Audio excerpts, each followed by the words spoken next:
Is it plugged in? Right. Good morning, everybody. Let's have a seat because we have to give away money. If you're not seated, you will not get the money. You saw it happen yesterday live. And nobody is listening.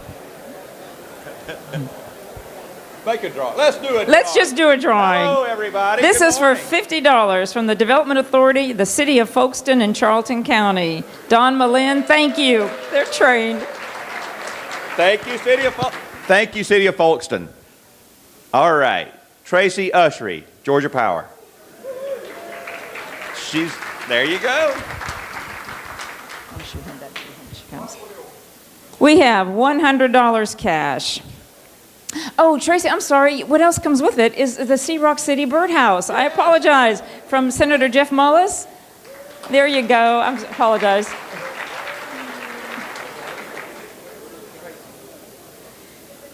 We have $100 cash, $50 from the Development Authority of Rabun County, Ray Colum. Thank you. And $50 from the Development Authority of Polk County, Eric McDonald. That was Eric. That's what I'm talking about. We got a little bit of enthusiasm going around here.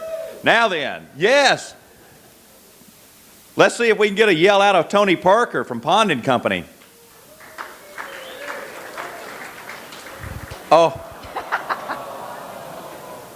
You know what? Let's see if we can get a yell from Linda Mosley, Great Southern Publishers. Come on down. You want to do that too, or will I do the next one? And the last one for right now is $100 cash right here in this gold envelope. $50 from the Department of Community Affairs, Corinne Thornton. Thank you. And $50 from Coweta County Development Authority, Greg Wright. Thank you.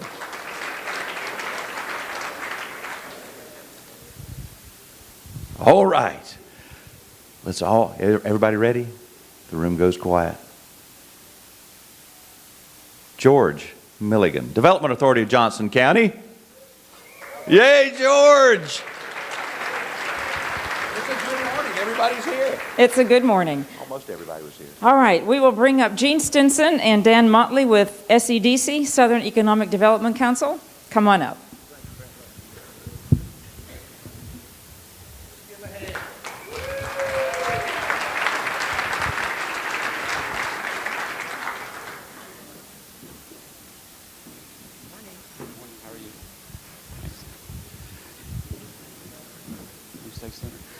Good morning, everybody. I'm Dan Motley. I work for Norfolk Southern, and I'm currently the chairman of the Southern Economic Development Council. And it's my pleasure to come up today and present you with a resolution and a plaque that the SEDC board put together back in the spring.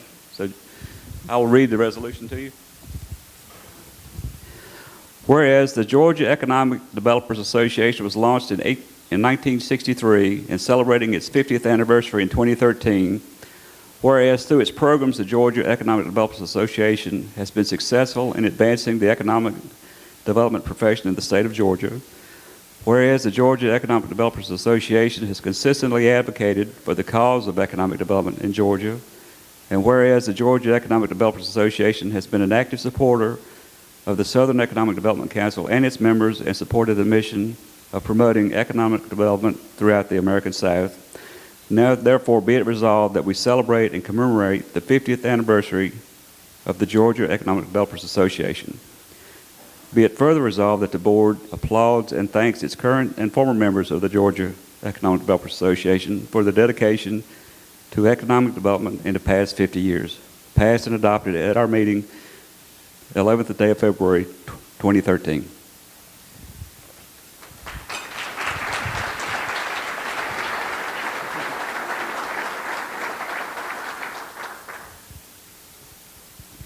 Thank you, and we appreciate all you do to help us grow jobs, business, and educate us as economic development professionals in Georgia. Thanks again. Yes, ma'am, you're welcome. We're glad to help any way we can. Gene, did you have something to say? Yeah, just a quick announcement. Again, thank you for letting us be here to recognize GEDA on this 50th anniversary.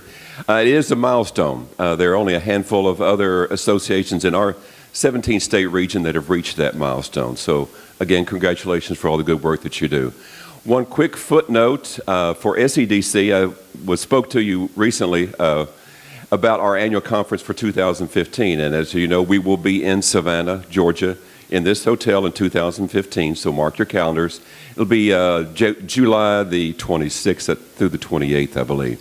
We had a very good first local conference committee meeting yesterday. Over 25 people joined us for that first round of getting things started, and we got all of our committee chairs appointed.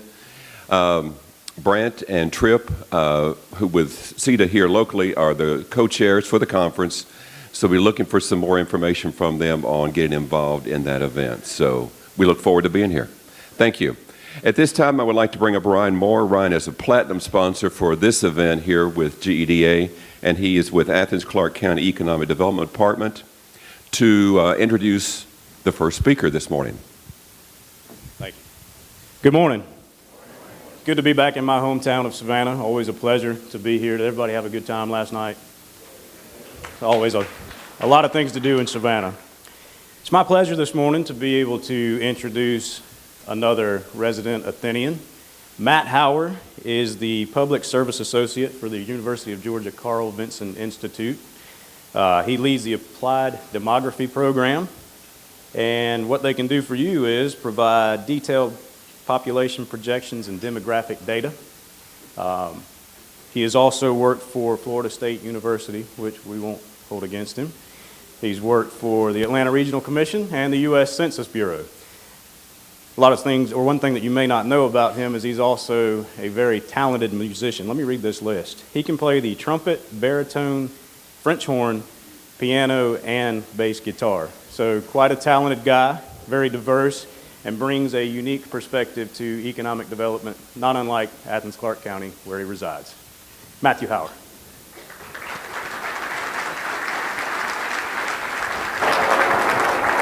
Thank you. Well, good morning. How y'all doing?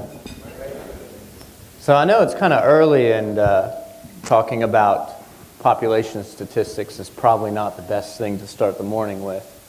But I'm hoping I can make it rather fun and interesting, and to talk about Georgia, sort of where we've been and where we are today and where we're going.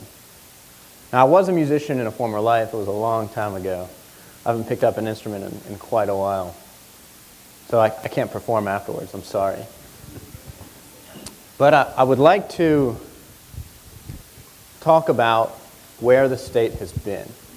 Now, if we talk about Georgia and we sort of look at it over the 20th century, the last 100 years, for the most part, Georgia's population didn't really grow very much. For most of the 20th century, Georgia saw very little population growth. You know, we talk about Georgia being a rapidly growing state, but that's really only been true in the latter half of the 20th century. And as a demographer, we have ways of characterizing this change. We call them our components of change, and we have two components. We have what's called natural increase and net migration, where natural increase is the number of births minus the number of deaths, and net migration is the number of in-migrants minus the number of out-migrants. And as we can see in the 40s and 50s and so on, Georgia had negative net migration. More people left the state of Georgia than moved in.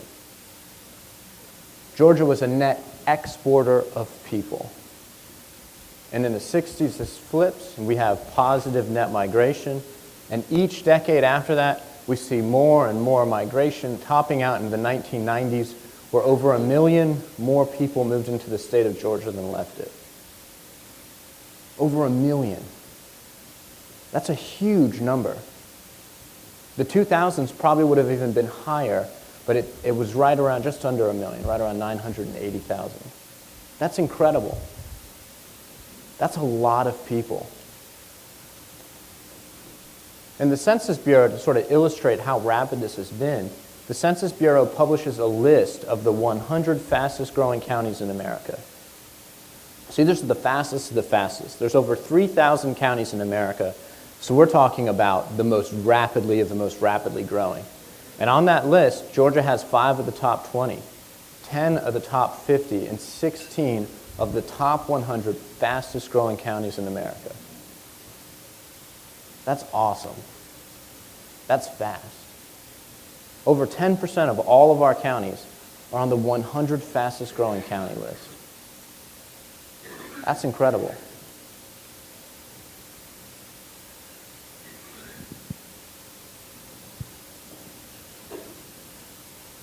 So here's the top 5. It's not what you expected, is it?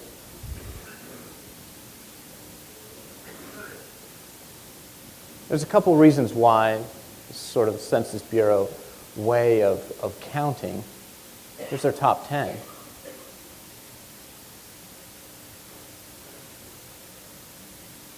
And here's the top 16.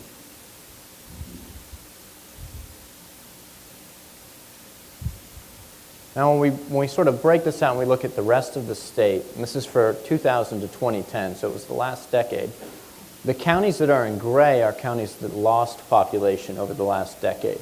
And the darker the color, the more rapid the growth has been. So for the 2000s, Southwest Georgia and East Georgia were losing some population, a couple exceptions within there. The coast and North Georgia, ex-urban metro Atlanta, all had very rapid growth. But this is the 2000s.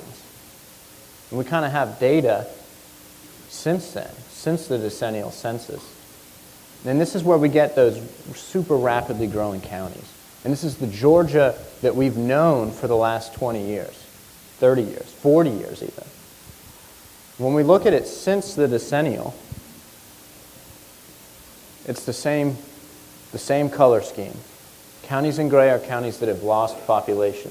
And the darker the color, the more rapid the growth. There were just around 30 counties between 2000 and 2010 that lost population. It's quite a few more today. And when we break this out,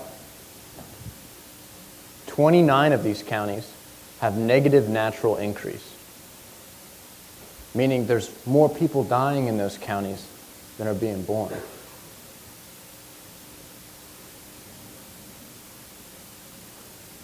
"85 counties have lost population, over half.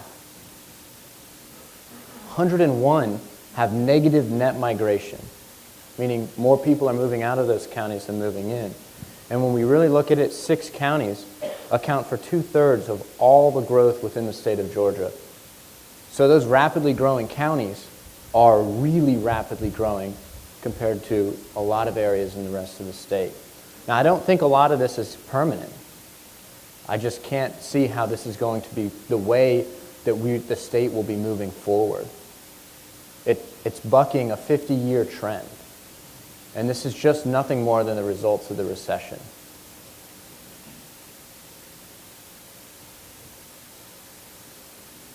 Now, I do like to talk about Atlanta. I think it's really important because whenever we sort of talk about Georgia, we tend to frame it as the city of Atlanta and the rest of the state.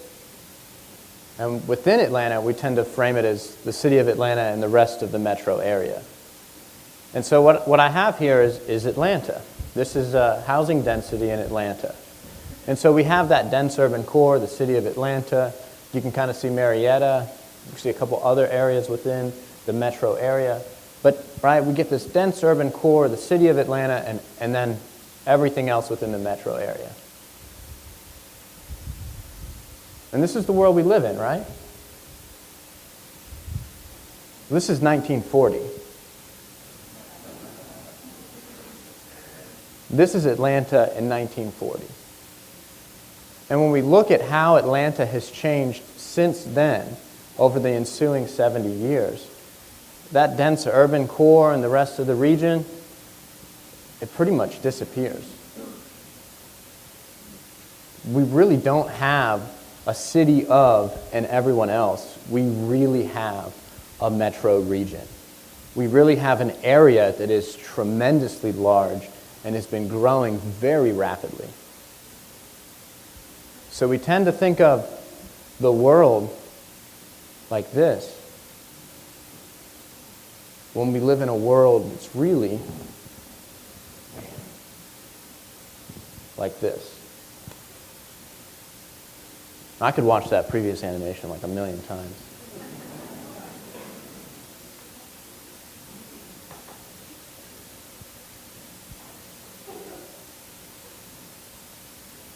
Now, in 1980, I would have characterized the state as being a biracial state.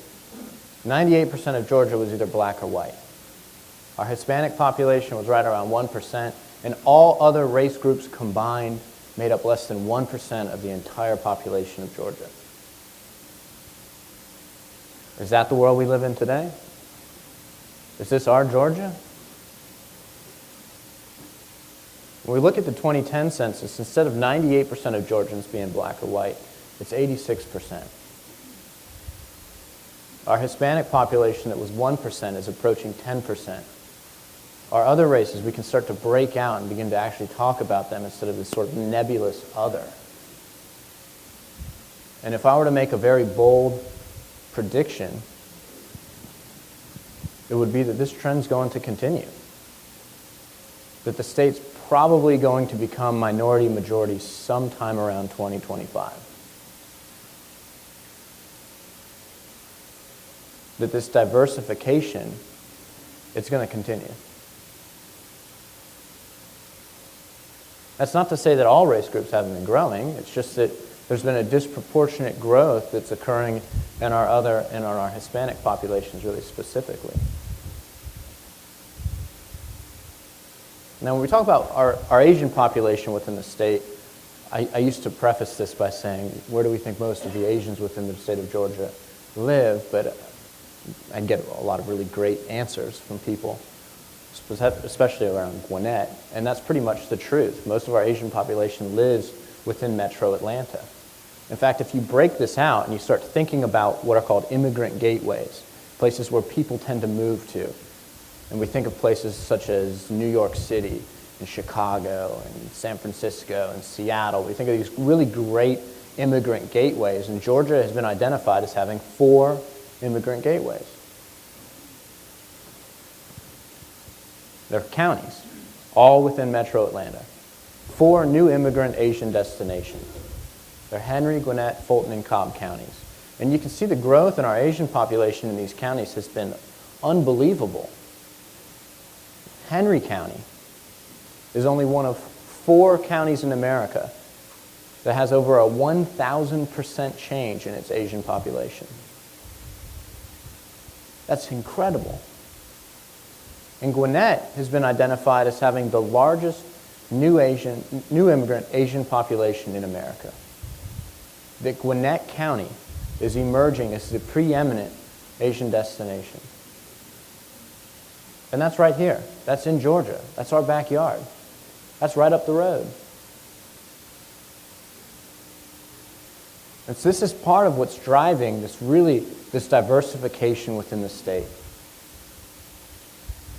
Now, when we look at the last decade and the 4 race groups and how they've changed, we'd see that black grew the most rapidly, followed by our Hispanic population, and then our white, and then all the other race groups. And so that's numerically.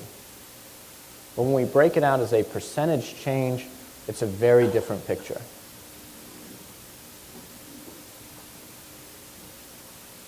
And we can break this down even further into an average annual growth rate. And some of these are really rapid. I mean, you'd be lucky, I think, right now if you can get that in the stock market. And we can think about it one other way, which is a doubling time, or how long it takes a population at those growth rates to double. And we see some super rapid growth, some rapid growth, and some slow growth.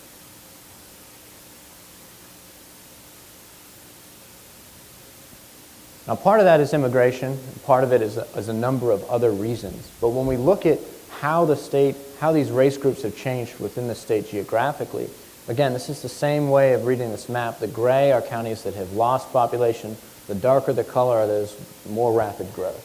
And so we see across Southwest and in East Georgia, we see loss of white population. When we look at our black population, we see something that's very similar in Southwest and in East Georgia.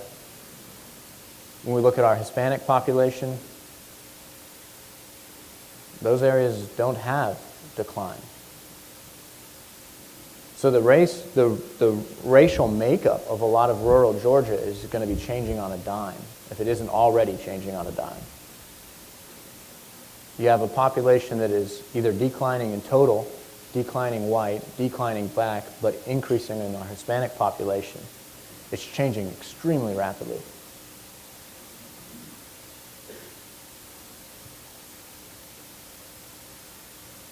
And this is another driver of the change, right? Well, for a demographer, where the only thing we really care about is women. We only care about the number of women of childbearing ages. And we define childbearing ages as menarche to menopause, or 15, right around 15 to right around 50. Those are our childbearing ages. And we have a metric, of course, called the total fertility rate, which is the total number of children a woman will have in her lifetime. The total number of children a woman will have in her entire lifetime. And so, statewide, in 2000, the average Georgian woman had right around 2.1 kids. And when we break this out into our race groups, we see white was just below, black was just above, other was far below, and our Hispanic population was far above. The average Hispanic woman within the state was having 3.5 children.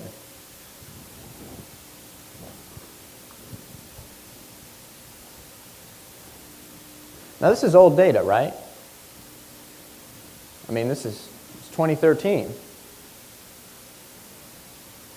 How do you think this has changed? Have fertility rates gone up or have they gone down?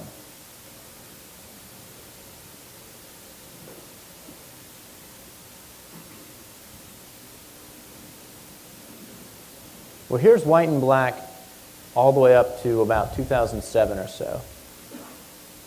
And the trend has been towards slightly lower fertility rates. Well, I left off the effects of the recession, but if we add them in, you see fertility has plummeted. And this really makes a whole lot of sense since we're sort of in a time of economic uncertainty and people kind of respond to that. Now, I don't include our Hispanic population within this because the average Hispanic woman in 2000 had right around 3.5 children, and the average Hispanic woman in 2009 had right around 3.5 children as well. So that same decline we're not seeing within our Hispanic population. So this leads to we'll all have to speak Spanish, right? Well, this is what the Pew Hispanic Center has published. They published this a few years ago, where they looked at Spanish dominance, bilingual, and English dominance among our foreign-born population, specifically our foreign-born Hispanic population. And for the foreign-born population, English dominance and bilingualism is really low. But when you get to the kids of the immigrants, we see bilingualism and we see English dominance skyrocket. And by the third generation, there's almost no native Spanish dominance. It's all bilingualism, and it's all English dominance. And this is sort of what you would expect, that as cohorts start to move through the population, and you start having the kids of immigrants come in, they all speak English. It's kind of tough to ask somebody who's come to America, raising a family, working a job, to try and learn a language too. When they're kids, they learn it really quick. So this whole notion that we'll all have to learn Spanish sort of will work itself out. In places like California, they're not really worried about teaching English anymore. They're worried about preserving their native tongues.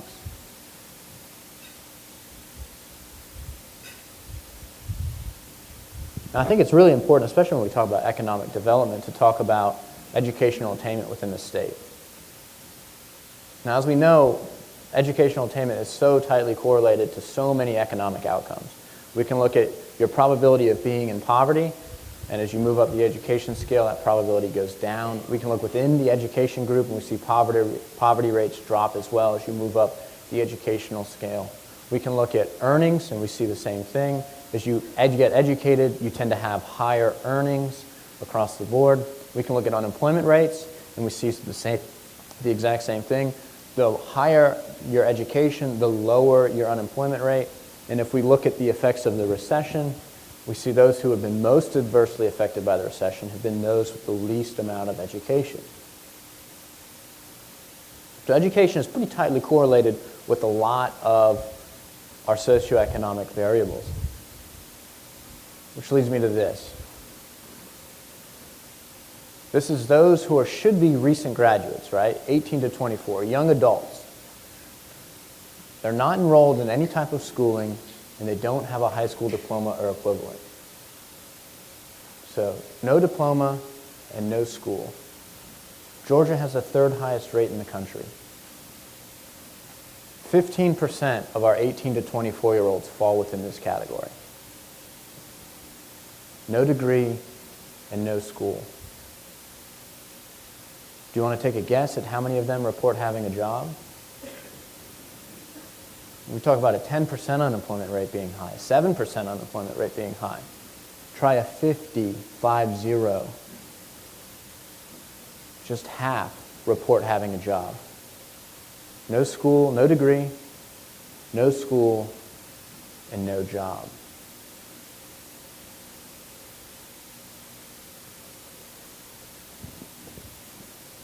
When we break it out into race group, we see at least white and black have comparable educational attainment rates, especially when we put them right next to our Hispanic population, where just 55% of our Hispanic population over the age of 25 has a high school diploma or higher.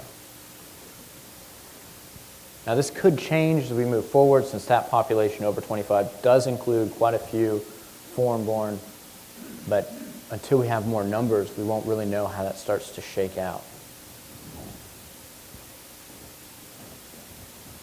And so what we end up with is this sort of a job gap, as I call it. This is the projected number of jobs within Georgia that are going to require an associate's degree or higher. And this is Georgetown University who did this study. And depending upon how you work the numbers, you end up with something that's going to be either right around this number, 720,000 jobs, where they're jobs without the people who have qualifications. It really depends on how you work that math out, but the point is still the same, that we're supposed to have this job gap, where there's going to be jobs without somebody to fill them. Now, what I don't like about Georgetown's study is it says we don't have a job gap today. We're totally filling all our jobs with people with the correct educational requirements. And I don't think that's very much true. But I do think we've used strategies in the past to sort of address this job gap. And the easiest way is to simply bring people into the state who are educated individuals. Well, we had 1 million people in the 90s move into the state of Georgia, more than moved out. And these are all highly educated individuals. But we can't keep perpetually bringing in ever larger numbers of people. I mean, eventually places like Buffalo, New York run out of people to send.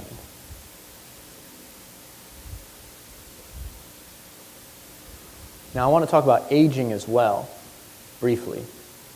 This is another one that's really an important topic. It's like a buzzword. I mean, we hear this all the time, baby boomers, and we have this aging society. But if we really break down the population change within age groups over the last 20 years, I'm not really sure that I would even say that we have an aging population. I mean, our most rapidly growing age group are 45 to 64-year-olds. They're middle-aged people. How do we have this aging that everyone keeps talking about? Well, I think we do, and the reason why you wouldn't say it necessarily if you were looking at our cohorts is because we tend to think about populations differently. And so I want to teach you guys how to think like a demographer. So has anybody here done a population projection? I was thinking there'd be more.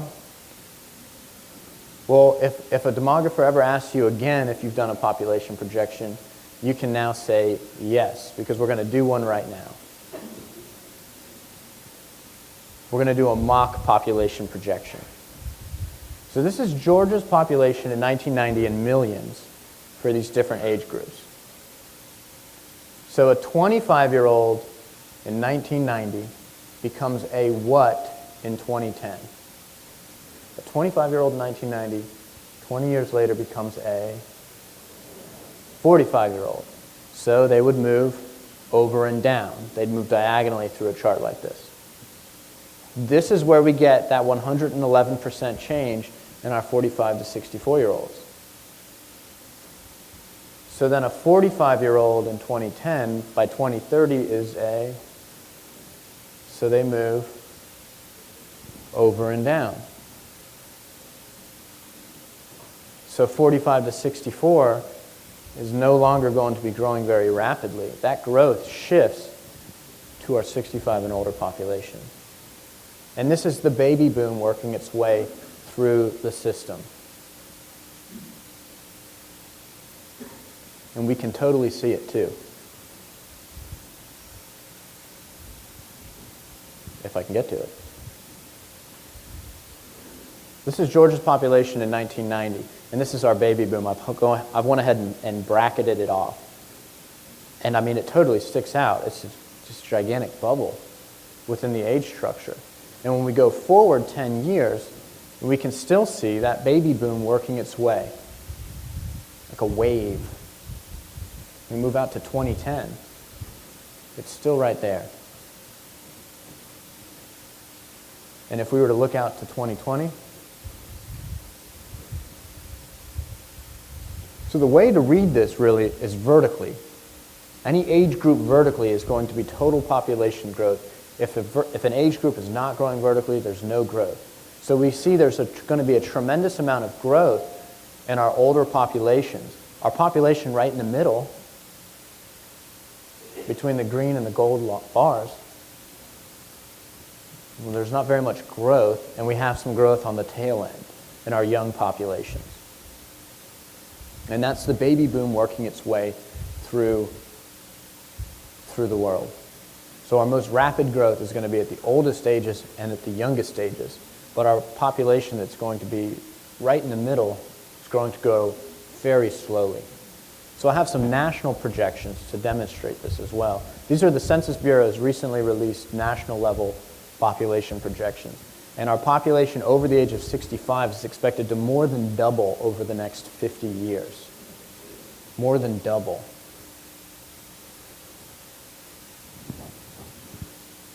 And so our population aged 18 to 64 will basically have no growth.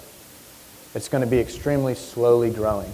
So if you look, right, our total growth for the entire country over the next 40 years for 18 to 64-year-olds will be 4.3%. So our population over the age of 65 is doubling. It's over 100%. And then 18 to 64 is just 4%. And when we look within our race groups, we see our white population, 18 to 64, is projected to decrease,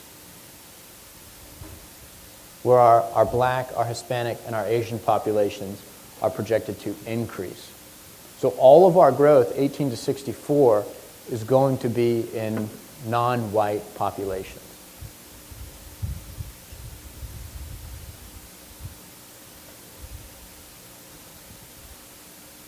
So to rapidly conclude, the most rapid growth in the state of Georgia is going to be among our youngest and our oldest individuals.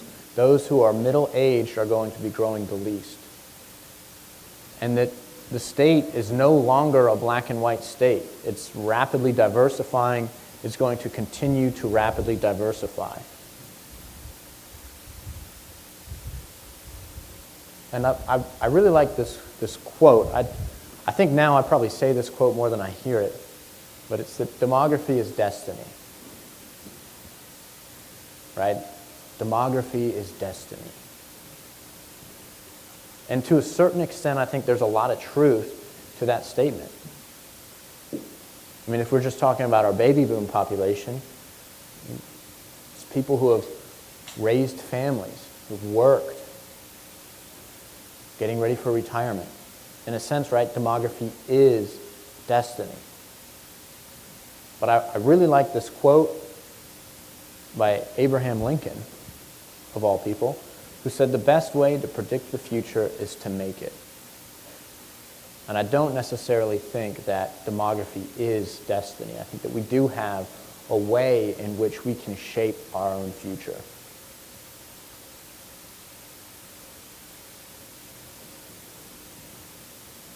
you guys have any questions? Do we have time for questions?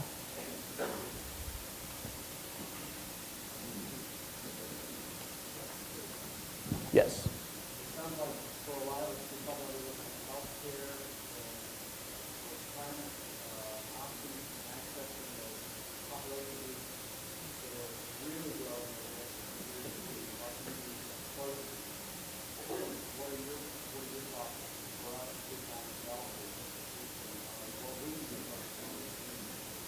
So the question was on about, so what do we do now with our retirement communities? It's like a paraphrase, very briefly.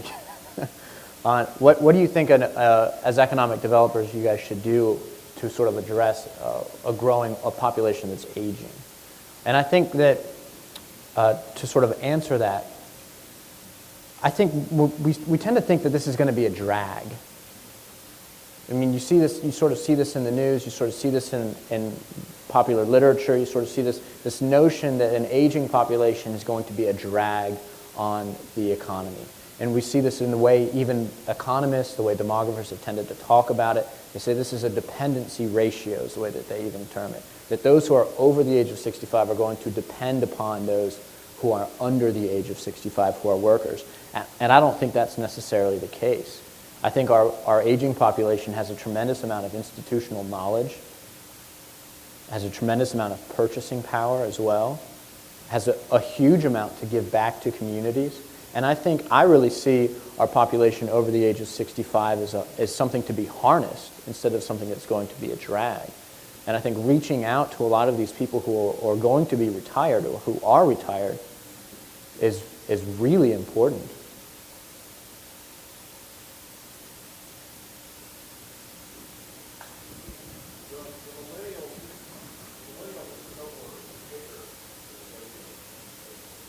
Yes, numerically.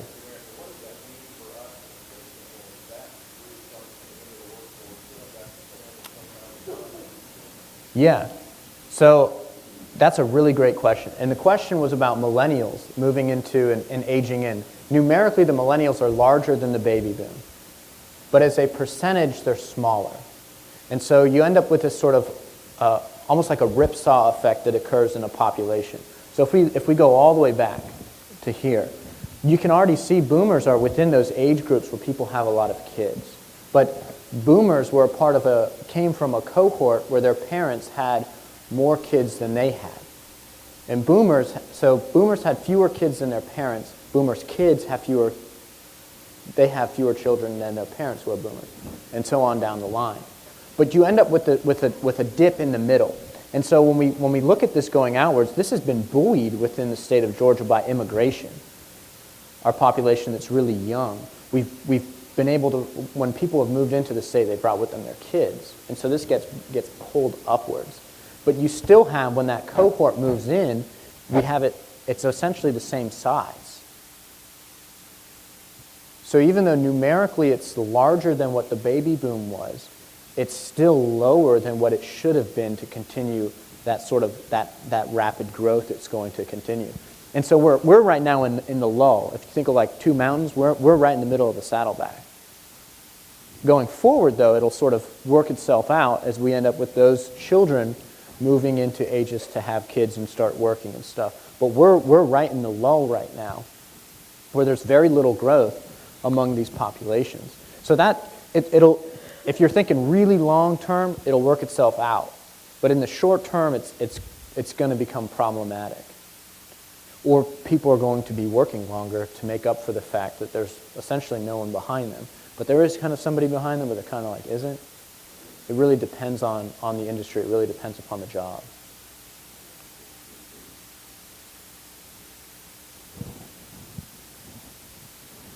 You and then we'll,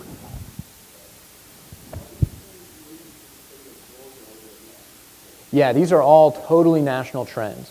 So Georgia is, I describe Georgia as just behind the leading edge. So the leading edge being California, Texas, Florida, and New York. Georgia is the very next leading edge. So as California, as Texas, as Florida, and as New York have sort of gone, so will go Georgia. And behind us are other states that will follow later than when Georgia follows. So California, as an example, became minority majority sometime around 1990. And so we're right behind that leading edge. But a place like South Carolina, a lot of our neighbors, they're not even close to that. They're not even close to reaching that threshold. They'll be even further behind in terms of just racial ethnic diversity. But everything else is really a national level trend. And Georgia's just on the tail end of that leading edge. So these are all things that are happening within the country, but they're happening at different times.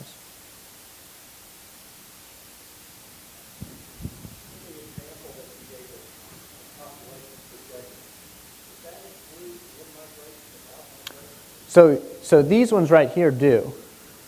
So these ones do include in-migration, out-migration, they include births, they include deaths.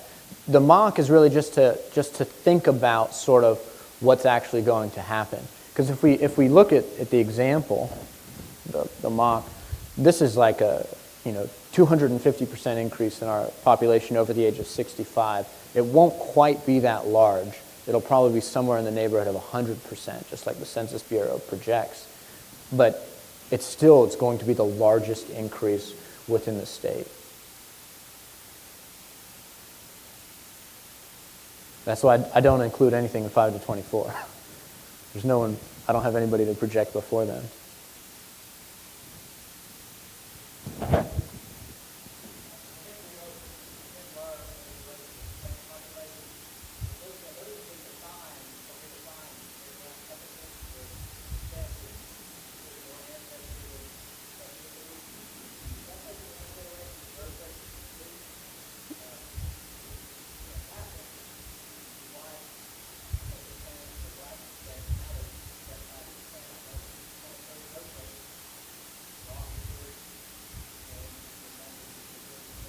Yeah, so the question was on the definition of what is Hispanic and how it sort of changed. And so almost any of the racial definitions are self-identified, meaning you identify with whatever it happens to be. There's nobody sort of saying you have to be this or you have to be that. It's sort of the way you interpret the question and you answer based upon what you feel is correct. So as an example, my brother and my sister identify as Hispanic. I don't, because I understand how the statistics work. I grew up in Florida. I grew up outside of Tampa. My family came over from Cuba a number of generations ago. So I don't identify as Hispanic anymore, which becomes part of the problem. So I have a brother and a sister who claim to be Hispanic, and yet I don't. So it gets kind of odd when you start parsing down into it. But so that is sort of comes into a play in why there's a lot of the longitudinal studies and things that go into our Hispanic population. They're all very difficult to study. We didn't start collecting data on Hispanics in the United States until 1980. And so things like life expectancy, right? We look at life expectancy. We don't have a number for our Hispanic population. The U.S. produced the very first number in 2008, and they said we can't. This is what we have, and this is the best we have. There's a bunch of modeling, and we don't really know because we don't have enough Hispanics who are old enough and who are dying or dying Hispanic in order to get a good number to calculate it. So that does come into play in terms of what's going on with the numbers and the growth. But again, these are all self-identified. So these are individuals who are self-identifying as Hispanic within the state of Georgia. The Census Bureau is sort of contemplating what to do with the definition of Hispanic, and they're sort of contemplating what to do with multiracial as well. That's another introduction that was new in Census 2000, sort of how to play with these. And because these are, I mean, race is one of those things where it's not constant. It's not the same. It can change over time. So trying to put somebody into a bucket perpetually is very difficult. But right now, the census still does identify Hispanic as an ethnicity. It's the only ethnicity. So you can still identify as black and Hispanic, or white and Hispanic, or any number of other, the extended race numbers are crazy, any other category as well.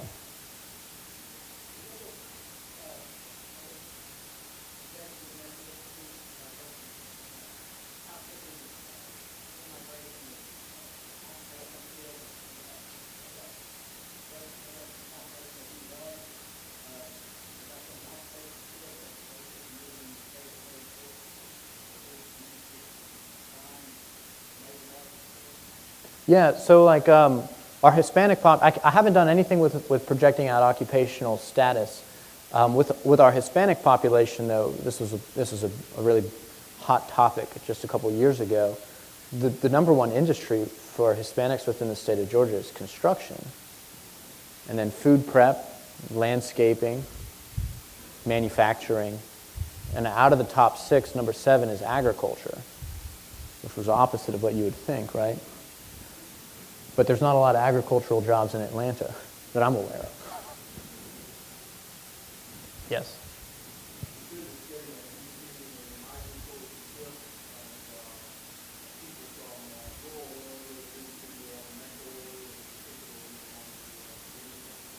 So that is a great question, and that question we just asked was, do you see a shift in people, a migratory movement from rural areas to the cities, and especially among millennials? So there was a great data set, this fabulous data set that the IRS developed, where they were matching up tax returns between areas, and then they were publishing county-to-county flows. And so Forbes magazine was all over this, and you can go and you can see the tool for the most recent data as well at Forbes if you just Google Forbes IRS migration. And you could click on an individual county and see where people were going to, and it was just simply net. So you didn't know if you had like net 11 migrants, you don't know if that was 11 and 0, 11 out, 0 in, or if that was 111 out and 100 in. You don't really know the magnitude, but you get the net. And so, unfortunately, the IRS has discontinued that data set. So we're sort of stuck going, well, maybe this is happening. I think part of it is that the way that the Census Bureau does population estimates, one of the largest inputs into it is housing units. And so during the 2000s, we had a building boom. So we built a lot of housing units. So one of the big numbers that's driving an estimate is the number of housing units, and we have lots of housing units. And in the count, it sort of rearranged things quite a bit and went, whoa, wait a minute, let's take a step back. So I don't know if when we look at that loss, within the state, we see 87 counties that have lost population since 2000. I don't know if some of that loss is going toward a city, if that's actual loss, or if it was a difference in the estimates that were occurring. Georgia had one of the worst 2009 population estimates right before the decennial, where our number was off by right around 5%. You go, well, 95%, that's pretty good, but 5% of 9 million people, that's a lot of people. So I think that there is some movement in millennials out of a lot of the rural areas to cities, and it could just be the way that labor markets have been shifting. I mean, we continue to have, I could not just pick up and drive a tractor, and I've been told this numerous times with other people. They wouldn't trust their grandfather to drive the tractors nowadays because there's so much technology involved with it. So, there's a lot of things at play that could be going on.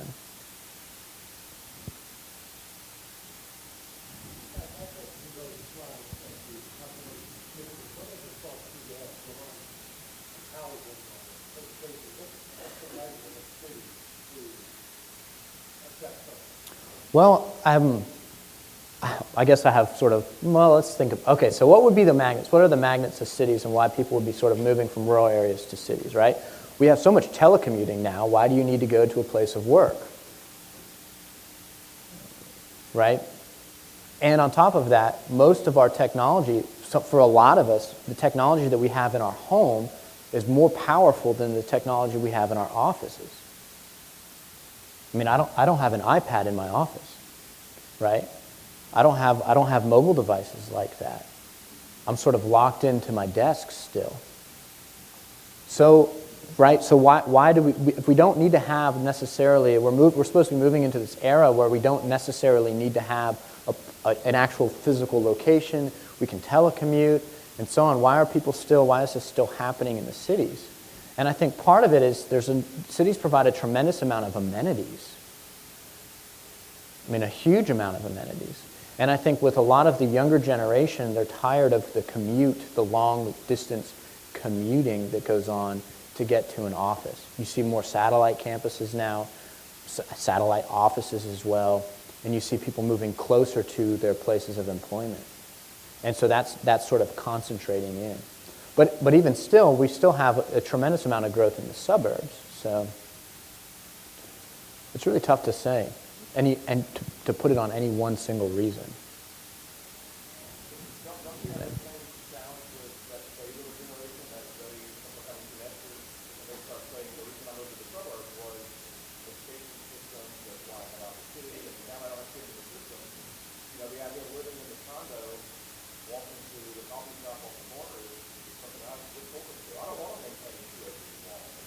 Yeah. My parents are right in there. My parents are boomers. They're getting both of my father is now retired. My mother is getting ready to retire, and they live in suburban Tampa, just outside of Tampa. And my mom wants to move to a small town. My dad loves where he's living right now. And so you get sort of, there's all sorts of different wants and desires. My mom wants less traffic. She wants less congestion. She wants to be close to her church. She wants to be close to her doctor, and she wants to be close to a grocery store. That's what my mom wants really bad. My dad, he loves it. He loves being able to drive into Tampa. He loves being in the suburbs and kind of away. He sort of sits back and he watches Wheel of Fortune, calls me up at 10 in the morning and goes, "Did you just see that?" And I'm like, "No, I'm at work." Of course I didn't see that. So it's you have people that sort of have wants and desires of both ways. So, you have, like my mom wants to get to a small town as bad as she can. So it just really depends.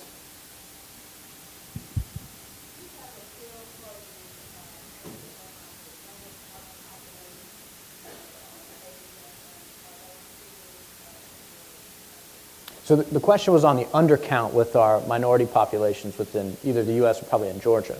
And I can answer that pretty well. The census's official position is that the undercount is generally very small.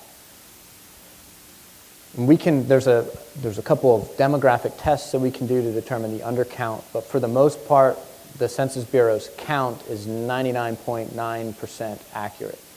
So I can't remember, I'm pretty sure they're still doing the DA, the demographic analysis for 2010, but for Census 2000 nationally, with right around 250 million people, 270 million people, we had an undercount that was right around 5 million, which is just minuscule when we think about 250 million or 5 million spread out over 50 states. I think that there probably is some undercount, but how much there is starts to pull up when the numbers start getting really squirrely when you get into the data. So is our Hispanic population, are they still having 3.5 kids? I'd probably say no.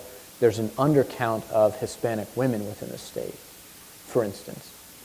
Because that's just why are Mexican immigrant women having more children in America than Mexican women in Mexico? Seems rather strange to me. So I think that there's an undercount that's going on, the magnitude of which I'm not 100% sure. But I would guess it's very small.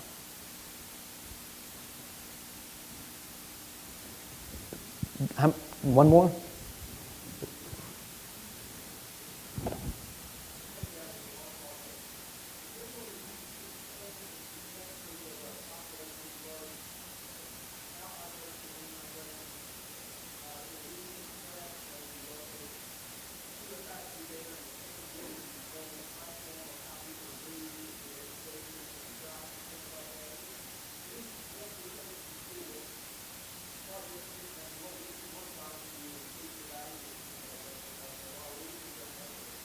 So the question was on, if you couldn't hear all the way over here, was on whether or not we can sort of look at the different trajectory that might go with a population if, say, a Kia plant were to open.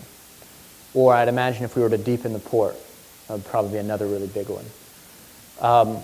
These numbers aren't sort of, when I sort of look at these projections, we try and take that into account, but it's very difficult. It's sort of like, can we take into account technologies that haven't been built yet, that haven't been invented? Well, I don't know, that's kind of hard because I don't know what those are by their nature. So those are very difficult to try and do. I think you can kind of get an idea, and there's a tremendous amount of work out there, I'm sure. Some of it's very old. I'm not a planner by trade, with economic multipliers, and you sort of know how many jobs are going to be coming. You kind of know what's sort of going on. And if you can kind of get to age groups, you can also sort of start plugging in children into there as well and sort of get that ripple effect, the second generation that's going in. But outside of that, I mean, that would take a lot of local knowledge in order to kind of get to it. But I think that anytime you can get more locations, more site locations, any sort of driver, economic driver, it's like the chicken or the egg, right? What came first, the chicken or the egg? What comes first, economic development or population? I think they both feed on each other.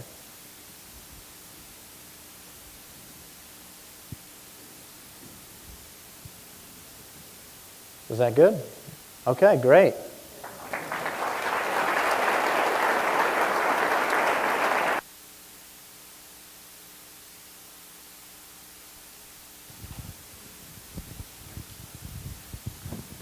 Matt, thank you so much for giving us a view back 50 years and maybe a little view forward for GEDA. That was part of this conference's mission. And on behalf of GEDA, we've made a gift to Read Across Georgia in your name. Oh, thank you. And really appreciate you and the Carl Vinson Institute coming this morning and sharing this with us. Oh, great. Thanks. Yeah. Thanks for having me. And I'm sure all of us in this room would probably love to have you back in our communities to give us a county-by-county specific on that. That was fantastic. Absolutely.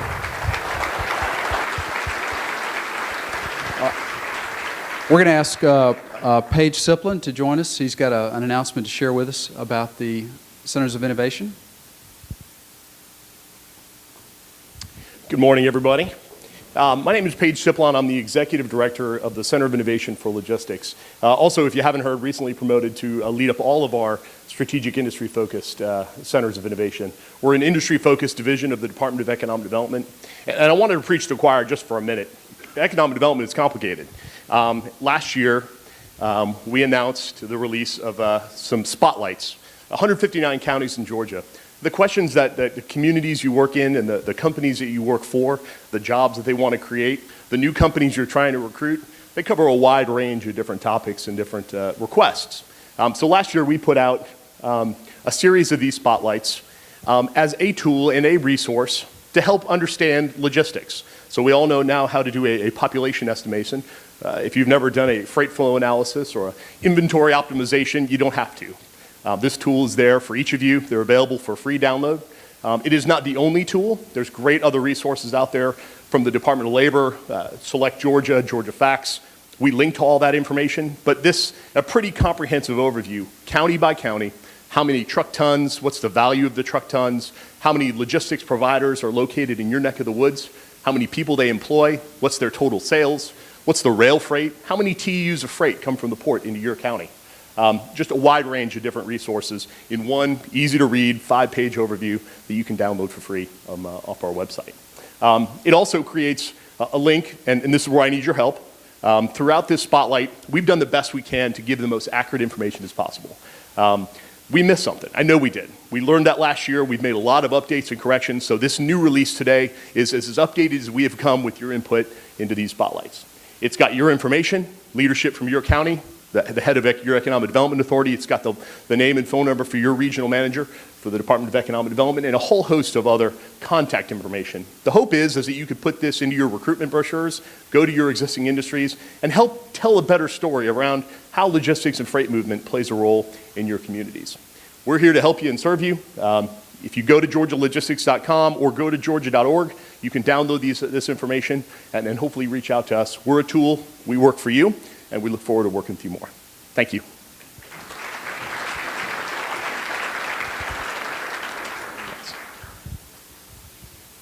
Paige, I would never describe you as a tool. I think you guys are fantastic. We had a little competition this morning of sorts. GEDA has a long history with an event called the Gita Gallop. And we did it at 0600 this morning, right outside. We had a very enthusiastic group of GEDAers that weren't out too late and were able to participate, and this year was very exciting, close finish. And for those of you that don't know, the Gita Gallop, it's not a who is the fastest, it's a closest to the pin. You have to guess what your finish time would be, and we make sure that no one has any watches We had Hyatt Security checking over each one of the participants this morning, make sure there were no cell phones or electronic timekeeping devices. And Wrong Way Parks Award, and that's what we have here. Wrong Way Parks Award was created in 1979. The GDA Gita Gallup at that year was really led by Michael Parks. Michael Parks was in the lead at Callaway Gardens, and he made a wrong turn near the finish and went in the wrong direction and therefore lost the GDA Gita Gallup, or GIDA. And so it's named the Wrong Way Parks Award, and this is Gail Barron's shoe. She was, I think, a 5-time winner of the Peachtree Road Race, and she now represents Waffle House for road fitness nutrition. But the award was in, it's true, she does. I see her a lot. But the award has been in GDA's security archives down at Synergy for a number of years, along with the time capsule, so it's been in safekeeping. And Mike's going to share, we had a statistical team on site and working through all the numbers to determine who was percentage-wise closest to the pin on the finish. Thank you, Tim. We actually, this has been several years since the Gallup. It's been asleep for a few years, and so we brought it back this year and didn't know what kind of participation we might get, and ended up with 23, 24 runners came out this morning in the dark, on the tail end of River Street, and in the rain, and ran the race this morning. So it was a fantastic turnout. We had a great time. Hopefully, we had no broken ankles as far as I know, no ACL tears. Everybody made it back home in one piece. So we have 6 prizes to give away this morning. I'm going to start at the 5th place, and I'll tell you why I'm going to do 6th place toward the end. So I'll give you I will not give you the finish times, especially my own, but I'll just tell you how far off they were from their guess. So in 5th place, Cal Ray was 29 seconds off of his guess. Now this was a 3K run, so it's almost 2 miles. He was 29 seconds off. When I call your name, if you're here, come on up, I'll give you a gift card. If not, I'll get it to you later. So Cal Ray is in 5th place.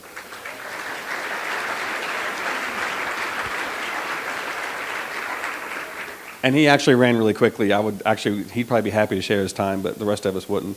In 4th place, 25 seconds off, was Brian Dill.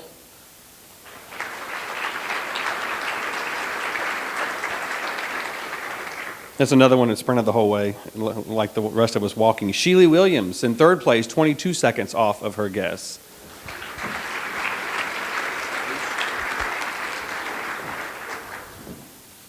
Moving into 2nd place, and this is almost a shame. That 2nd place was so close. 6 seconds off of her guessed time, Lynn Ashcraft.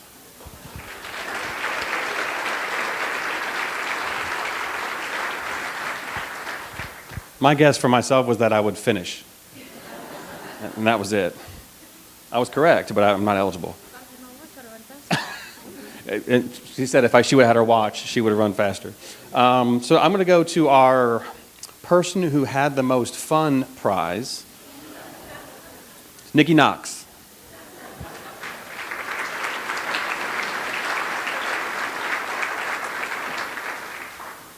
And I told her I was going to give her that earlier. She goes, I really did have a lot of fun. Do it next year.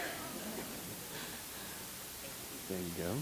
And so for our 1st place winner, you know it's better than 6 seconds, right? Who gets this gift card and will get to hold the trophy until I take it back from her later on.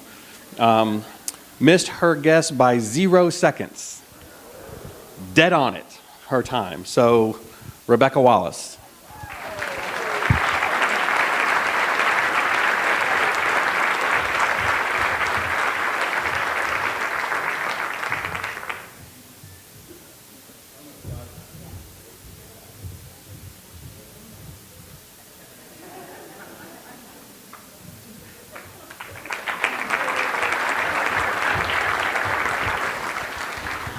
Okay, that's it for the prizes. We're about to go out to break. Tim, do you want me to send them out to break? I have one announcement before you go. Don't start leaving.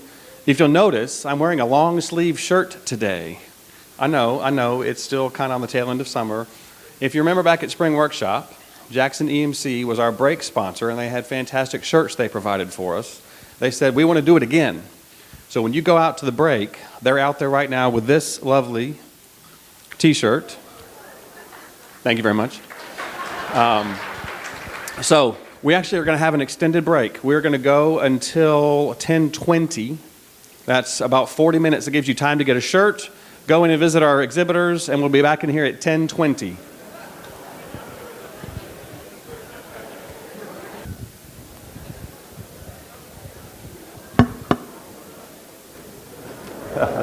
Well, good morning. We good on the mic? So a lot of you go to a lot of different conferences and they always talk about show up at this time because we have a power panel for you. Well, guys, today we really do have a power panel for you in every sense of the word. So we're excited to have three of our Georgia Allies partners with us today to have a discussion about energy in Georgia and a discussion about economic development. And we're going to jump into it, and I know you know all these guys very well, so I'm not going to give you a lengthy bio. But Bob Johnson's been CEO of MEAG for 13 years now. Started with MEAG out of Georgia Tech, and has been running that organization and their Electric Cities component and all that makes up our MEAG cities. And Bob, thank you for being here. Paul Wood has been CEO of Georgia EMC for 16 years. Prior to that, he was in Louisiana with the co-ops over there, and that Louisiana heritage is why he's got that purple shirt on today. I'm going to talk to him about that a little bit later this afternoon. And the new kid on the block up here is a guy named Paul Bowers, who's CEO of Georgia Power, and he grew up in the Southern Company business, represented Southern Company in Georgia and all over the world in various postings, and in January of 2011 became CEO of Georgia Power. So join me in thanking these guys for being with us today.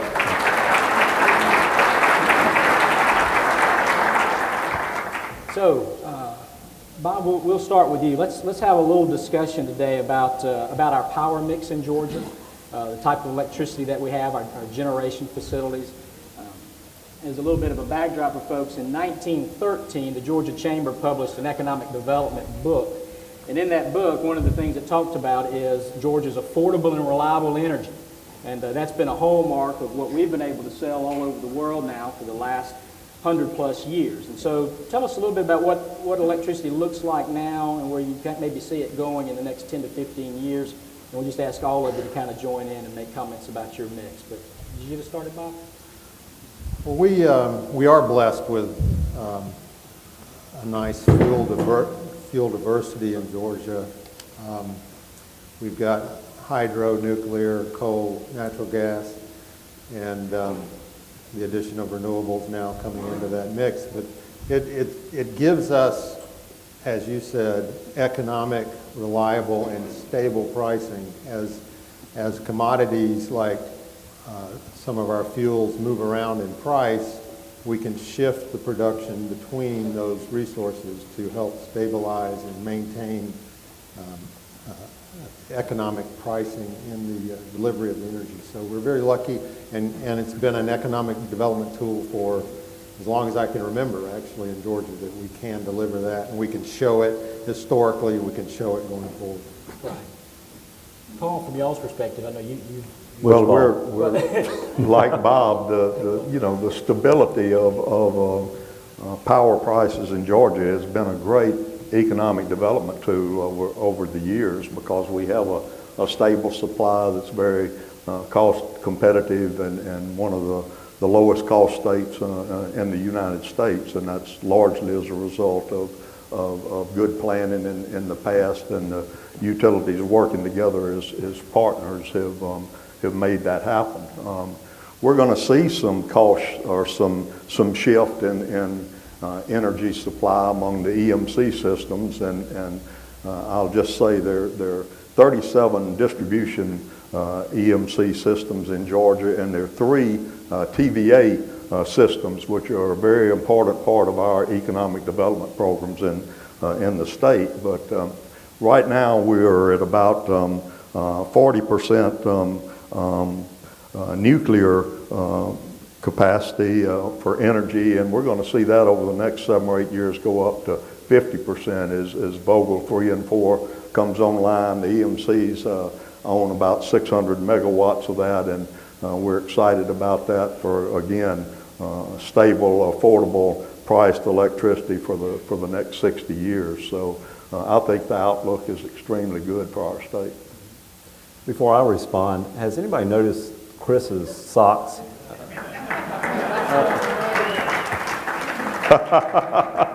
That's really a distraction up here for us, you know, trying to answer. I will say that these socks are made by a Georgia company, and that's why I wear them, because they're a great member of the Georgia Chamber. And they're selling them? They sell them, absolutely. That's great. So now to get back on to get you for Christmas now. Back on the topic, you know, when you look at energy supply in this country, and then you go down to Georgia, there is an evolution occurring across the United States. You know, because an onslaught of natural gas coming into play, it's really creating a renaissance of new manufacturing in America, because we have now discovered through fracking, which is not a bad word, discoveries of natural gas, being able to pressurize it and get it out. Now we have, when a few years ago we thought we only had a short horizon for natural gas, now we have 100 years plus horizon for natural gas, and that is really coming to the marketplace. And you see in us shift our resources accordingly because of the economic signals it gives us. So to give you context on all the energy supply, so 2007, we as a group were mainly producing energy out of coal because it was the cheapest economic option. Fast forward to 2011 and 2012, majority of our generation now is natural gas when you look at just price signals. And then as you go through the future, because of environmental standards being placed on coal plants, natural gas and nuclear become the dominant solution in terms of energy supply for Georgia. And it keeps us in an affordability position to say that we're 13 to 20% below the national average. The other piece I'd give you, just to put in context the price. So when you look at hydro, hydro is probably basically depreciated, so there's no capital coverage needed for that. So you have a variable fuel, and water is basically free. If it rains, we got it. The next step in any type of economic dispatch on energy will be your nuclear plant. So you have Hatch and Vogtle that are sitting here in Georgia. They're producing energy out at 0.8 cents a kilowatt hour on a variable cost to 1.1 cents a kilowatt hour on a variable cost. And when you bring on Vogtle 3 and 4, you're going to be producing for the next 60 years 1.1 cents a kilowatt hour on 3 and 4. And then you go up the stack in terms of natural gas or Powder River Basin coal. And that coal is interchangeable based on whatever the gas price might be. If gas comes down to $3, then it's going to be the next one in. And gas will be dispatched around 2.5 to 2.8 cents a kilowatt hour. And then Powder River coal will be in at 2.8 cents a kilowatt hour. Then you get into Illinois Basin coal, which is a fuel source. It's in the 3.5 cents a kilowatt hour. Then you get Eastern coal, and it gets into 3.8 to 4.4 cents a kilowatt hour. And that having that flexibility in this state allows us to shift wherever the economic signals give us to make sure the customers are getting the lowest cost energy available. And if being dependent on one source would not give us that economic advantage. And that's why when you think about energy planning and Public Service Commission having a long-range plan, that gives us an advantage that you can use from an economic development standpoint to sell against anybody else in the United States.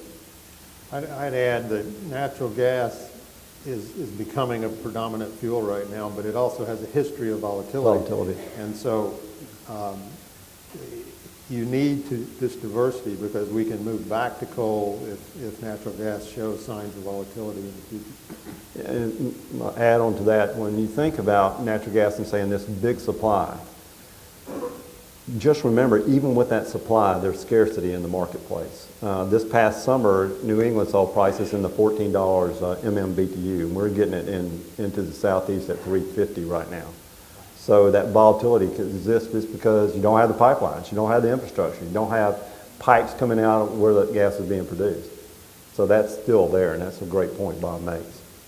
Well, if the regulatory environment would change, then, that could change very rapidly also. That's right. That's exactly right. I want to come back to regulatory environment in a minute, but a couple of you guys mentioned Plant Vogtle, under construction right now for 3 and 4. Most people don't know it's probably the single biggest economic development construction project anywhere in the country right now. You want to give us an update on where we are in the process and when things look like they'll come online? I'll let y'all decide who wants to. I think the agent for the project probably ought to do that. It's going great. So, when give you the other side of all the headlines that you might think about. You remember the process started in 2006 for us to go down the regulatory arena, to go to the Nuclear Regulatory Commission and say, we want a design certified by you. The first one in 32 years. And then you saw all the headlines saying the nuclear renaissance is among us in the United States. And then GASP basically really started slowing that quote-unquote renaissance down. But when you look at the vision and looking at the next 60 years, nuclear was the dominant solution. Why? Because it's 1.1 cents for the next 60 years. So we went down this path. And we projected out a price for this plant that was going to be, for us all in the $9 to $10 billion for the plant, and then another $4 billion or so for financing costs. So as you build, you got to finance it, right? So you got to have that carrying cost. As we have gone through the process, the certified design took 11 months longer than anticipated. Why? Because of one big event in Japan called Fukushima that slowed down the design certification at the NRC level. And in that time is now showing up when you hear some headlines that we're having cost overruns. The other aspect of this plant is that now that we are building it, we are focused on delivering the best value for our customers. And when you think about that, having that asset built at that kind of price, and now when we project it for Georgia Power, not speaking on behalf of the other two, we said the price of this plant would cost about 10 to 12% increase in rates because of the lower interest rates and because incentives that the federal government gave us, because it's the first of a kind technology, the first one out, if you will. We're going to have about $2.2 billion of additional value being brought to the project. That means instead of a 10% increase, it's going to be between 6 and 8%, even with the increase in time that we have that's showing up in terms of cost. So this is a great deal from a standpoint for this country and for this state. One other point about the Renaissance. When you think about nuclear in this country, we have 104 reactors that are operational right now in the United States. There have been 5 that have been notified that they're going to retire. So 4 of these reactors, commercial electric reactors, are going to go to the wayside. We have 4 new plants being built. So we'll be one down, if you will. 103 will be active in the United States. But other countries are moving forward. There are 65 nuclear reactors being built globally. 29 today in China, 10 in Russia, 7 in India, 4 in South Korea, 2 in Turkey, and 4 in the United States. So the nuclear renaissance is happening outside of the United States. This endeavor, having Vogtle 3 and 4 being built, is going to help start this because we'll get it right. And everybody be looking to us and saying this is how you do nuclear in the United States. If you've never been to Plant Vogtle, you ought to try to get on one of Georgia Power or our tours to do that. You'd have an appreciation for the amount of money that's being spent and going into that you can't have if you've just never seen it before. And a project of that size, of that magnitude, you just can't complete it without a bump or two in the road. Overall, things are going very, very well, and the online dates are being met, and it's going to be a great project when it's finished, and it's going to be great for the future of Georgia. And remember, it's a 60-year capital investment, and Plant Hatch actually will retire in, 25 years or so? That's right.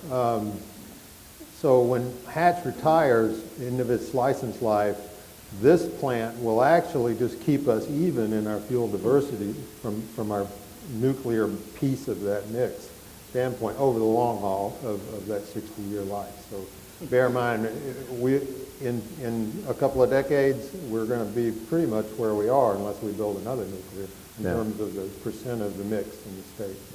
Yeah, let me go to, this cost in the headlines that you might see in the press. The point that being made is, a 60-year asset. When you hear, cost overruns, I want to put it in context for you in terms of what it really is. So there's $381 million that we projected out on the capital side of this project that's been increased. What's in that number? $52 million of it is increased taxes. Is that a cost that's being borne by construction? No. NRC came out with new cybersecurity standards that said we want you to tighten up cybersecurity around nuclear reactors. That's $32 million. The Nuclear Regulatory Commission said we want you to have more oversight of the contractor to ensure that the safety standards are being met to the letter of the law, that they are perfect. That's going to cost $130 million. The construction piece, the actual inside the fence increase on Plant Vogtle is $24 million out of the $381 million. And that's a $10 billion project, less than 0.5% increase on just construction. So when you hear all these headlines that said this, cost overruns, it's behind schedule, get to the details, you understand what's going on. Bob, when you look at some of the other states around us that obviously we compete with in the Southeast, do they have the same type of power mix right now? Are they looking at the same types of things that we're doing, or is somebody doing something very different? Well, the southern states are doing a lot of the similar things. I'll say, actually, the Southeast in general has been historically a coal-dominant region, and you've seen the region shift as gas prices have fallen. You've seen the region shift. It's not just us and not just southern. Some more than others. The state of Florida is becoming, I would argue, a one-fuel state almost as they grow, because they've become so dependent and are becoming so dependent on natural gas, which will be interesting to watch if natural gas has any volatility going forward. But I think most of the states around us are coal to gas type efforts going on with, I think, as I said, Florida standing out as being heavily gassed now, moving in that direction. Paul, is TVA building the other reactors, or the nuclear reactors? Who would you say we've got four in the U.S.? Where are the other two? Are they South Carolina? In South Carolina. South Carolina, okay. You all mentioned the regulatory environment when you were talking earlier. I'd like to get your thoughts on two pieces on the regulatory environment. One, the recent rules that have come out of Washington about the new coal plants and some of the impact that that's having on y'all. And I'd also like for you to make a comment about how we're regulated in the state. I know Southern Company's regulated by the Public Service Commission. You guys aren't, but obviously you're impacted by those decisions. And so I'd love for you just to talk a little bit about that environment that you're working in right now. I think we've had a great regulatory environment in Georgia looking at the whole picture. EMCs aren't regulated for rates, but we are regulated for territory. And the state of Georgia has always recognized the importance of utilities and stability in utilities and the growth of our state, and has looked at it from a pro-business point of view. The Public Service Commission, the governor, the legislature has been very supportive of utilities in Georgia that have allowed the regulatory environment to be what it is. Part of that environment is the Territorial Act that the legislature passed in 1973, which is probably one of the most important pieces of legislation that the General Assembly ever passed. Chairman Mullis was out here a little earlier this morning, and he and I were chatting about that, and the tremendous amount of money that act has saved ratepayers in Georgia by assigning territories. Ultimately, as a result of that, the integrated transmission system came along where all the utilities in Georgia planned together for future transmission. There's no cost duplication, that we each share in that on a pro rata share, and as a result of all of those things, that part of the regulatory climate has been very beneficial to ratepayers in Georgia. On the national level is a whole other story. We were operating under the theory of all of the above. Now we say all but one of the above. So there are a lot of changes going on with EPA that are having a tremendous impact on coal generation throughout the United States.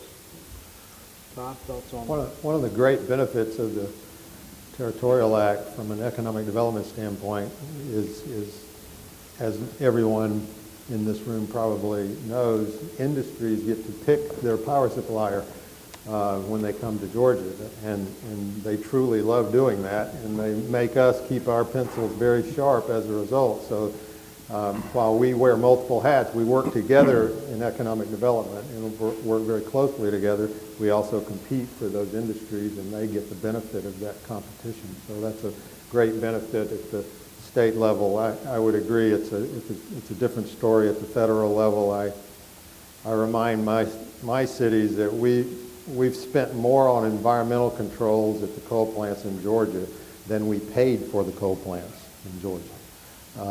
And that's not ending, it's continuing. You know, there's new regulations continuing to come down the pipe. So at some point you have to wonder if it'll ever stop or what the end game is. From a Georgia Power perspective, you have the Public Service Commission as an oversight for price regulation. In that oversight, they have to think about the long term, and there was a law passed in 1991, the Integrated Resource Planning Act, that really puts in place a more formalized process. Every 3 years you have to come in and project out the next 20 years and what kind of energy resources are you going to need, what is the economics of the fuel types, what is projection of growth, and that process I think does the state very, very good service. The commissioners have the authority to dictate, if you will, the direction that we go. And not all the time do we agree, but most of the time we have a consensus of what is the best planning process for the state in terms of resources. And right now I think the state is benefiting for us all about what we're doing, basically on how to comply with environmental standards, what is the next generation resource you need to get, how do you look at renewables in terms of that being put into the generation mix. So all those things are being considered, and I think that's a positive for the state. From an EPA standpoint, give you perspective too, the MATS rule, the mercury air toxic rule that just came out, has put a standard on our coal fleet in the state that says you have to put additional emission control devices on the back end of it. And that has caused some reactions from us in terms of what is the most economic outcome. And you've heard about plants being closed. Well, that's the result, if you will, of the MATS rule. One example is Plant Branch. All 4 units at Plant Branch in Milledgeville are going to be retired in 2015. The reason is just basic economics. You know, the plant costs, just like Bob said, you know, in the $200 to $300 million range, and the environmental controls to comply with the MAT standards are going to cost $1.3 billion. Another example is Plant Bowen, which is the largest, one of the larger coal plants that we have, or Plant Shearer, which is outside of Macon. Those plants were built in the tune of $450 million. We have today put $3 billion on the back end of those plants to comply with environmental standards. You know, one other point, and this is for all of us. When you think about economic development and you look for that next job and how much of an investment is being made, don't forget about the investment that's been made in the energy infrastructure in this state. We're spending $2.5 billion a year on energy infrastructure. Combined with them, I assume we're close to $4 billion on energy infrastructure a year in capital between all 3 of us. That's huge. And you think about that and the jobs that come along with that and the need for that safe, reliable, affordable energy. That is what we do every day. And but you don't hear those numbers. You don't recognize that's the kind of capital that's being spent for this business. Is it realistic to think that you could ever see another coal plant built in the U.S.? I mean, if you're sitting here right now today? There are a handful under construction at the present time, you know, that changes some of these regulations go into effect existing plants this year and then some for 2014. It's going to be very, very difficult, Chris. Well, within the Southern system, we're building one. Right. In Mississippi, called the Kemper County Project, which is a carbon capture greenhouse gas standard plant. It's, you know, one of the things about that you know, is the greenhouse gas emission standard that the EPA has just come out with on proposed rulemaking. That plant will achieve it, but the cost of that greenhouse gas capturing technology is exorbitant, and the cost effectiveness is the question. Let's shift gears a little bit from talking about the power generation. Let's talk a little bit more about economic development. All three of you have been part of the Georgia Allies. You all have economic development teams that are out there. I know the role that the partnership that we have with everybody in the room is very important to y'all. Give me your perspective on where do you think the competition's coming from over the next few years for economic development, and where do you think some opportunities are that you all have seen from your particular vantage point? Let's go first, Bob. I don't think the global competition is going to ease. It's there and will continue to be there. But I think one of the areas where we're going to see a lot more competition, frankly, is the other 49 states, because I think a lot of manufacturing and industry is looking to either come back to the states because of low natural gas prices or expand what they have here already for the same reason. And so the states are going to be competing for that new manufacturing base that I think is going to be gearing up over the next decade as long as gas prices stay as low as they are. I think that, and I agree with that, I think most of our competition will come from within the southeast United States, our neighboring states that it comes from at the present time. But I think Georgia is uniquely located in the center of the southeast, and we have some real advantages with, in addition to our energy situation, with our transportation, with our roads and railroads and our airport and our port. Georgia has a lot of things going for it, but I think that most of the competition is going to come from the same place it's been coming from. It's the same tune in terms of the Southeast. So to give you one other piece of information, I sit on the Federal Reserve Bank's Energy Policy Committee, and between New Orleans and Houston, if you look at that corridor, there's going to be $160 billion of capital investment in that corridor on petrochemical and chemical plant processing. Why? Natural gas. So that is going to happen. That's the renaissance of manufacturing back in the United States. The question is, what do we do in Georgia? And what are we going to focus on? What are we going to try to go attract? All the attributes that we have. I mean, the port, the airport, those type of things is what we got to seize and really capture our fair share of that. All of you are involved in a lot of different organizations. You're all involved at the Capitol with different efforts. When we as an organization and economic developers look at what are some of those things that we could do either from a policy standpoint or a strategy standpoint or as an organizational standpoint to be better prepared and to have more success in economic development, does anything stick out to you, whether it's infrastructure, education, any of those issues you think are extraordinarily important for this group to get engaged on?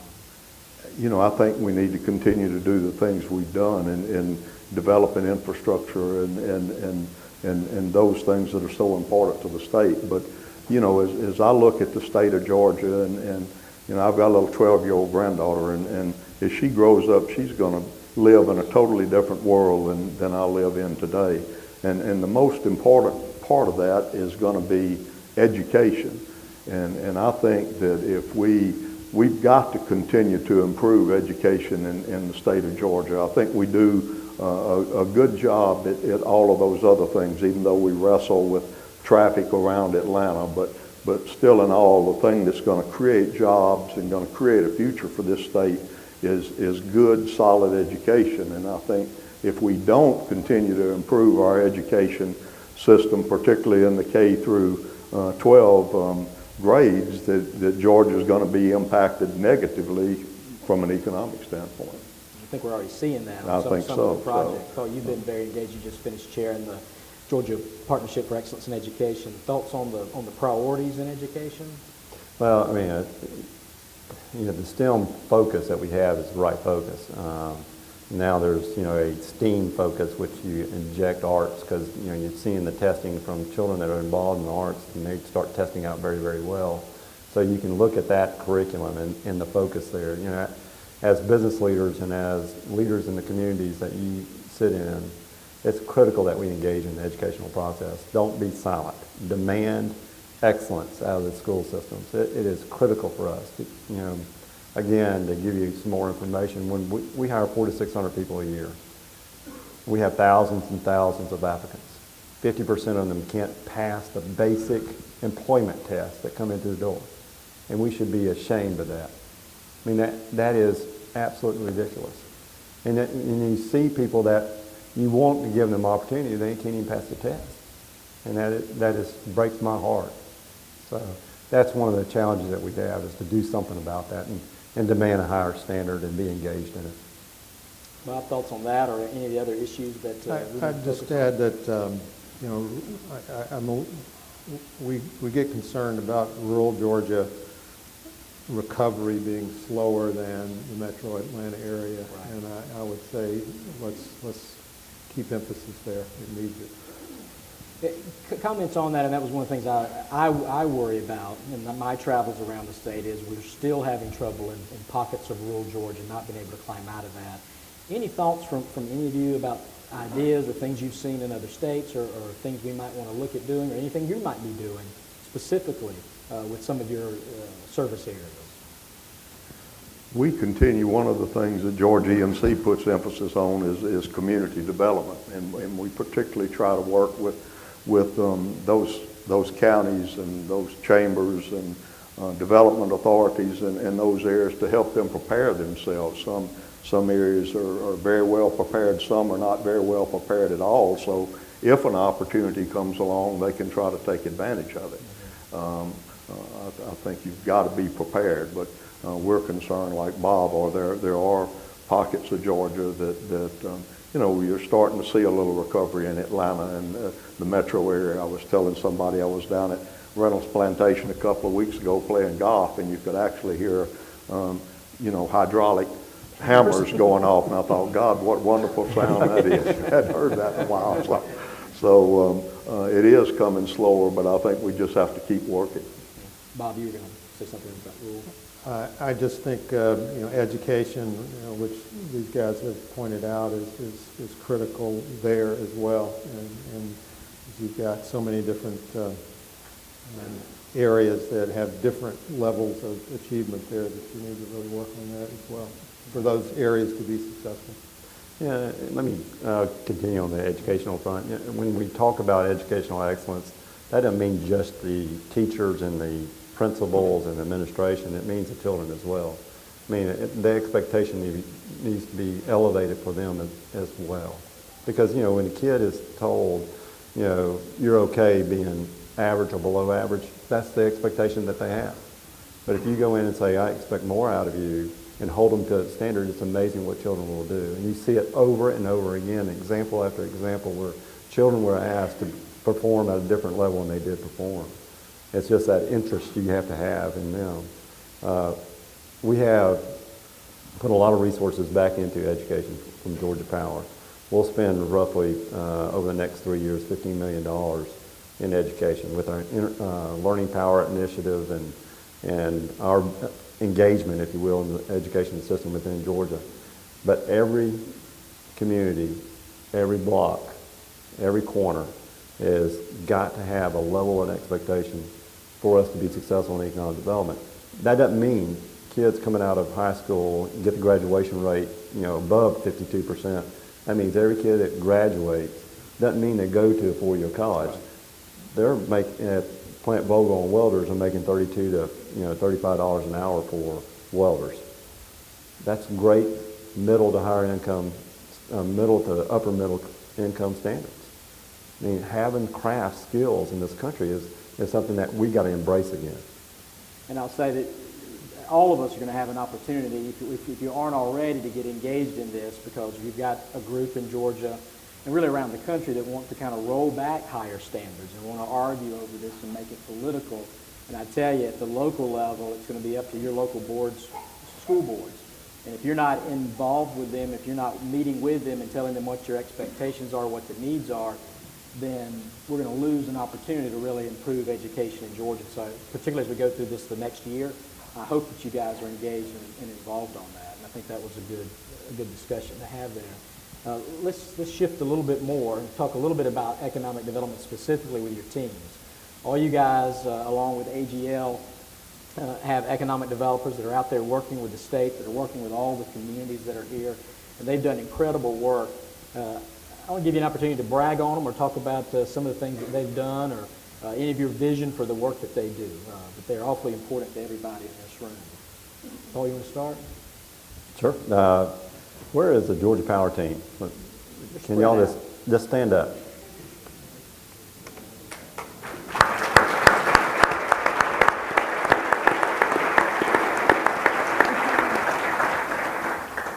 Thank you for what you do. Think about the economic development. There was a president in 1927, Preston Arkwright, one of the founders of our company. We're 130 years old as a Georgia Power entity. In 1927, he opened the first economic development office in New York City to try to attract people into Georgia.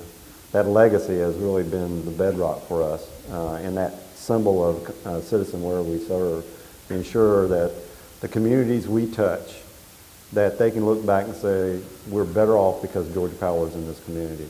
And these people that just stood up make that happen day in, day out. Yeah, Paul? Well, I'll ask you the better Georgia hand your guys EMC economic developers to stand up. And I appreciate what you all do and do a great job.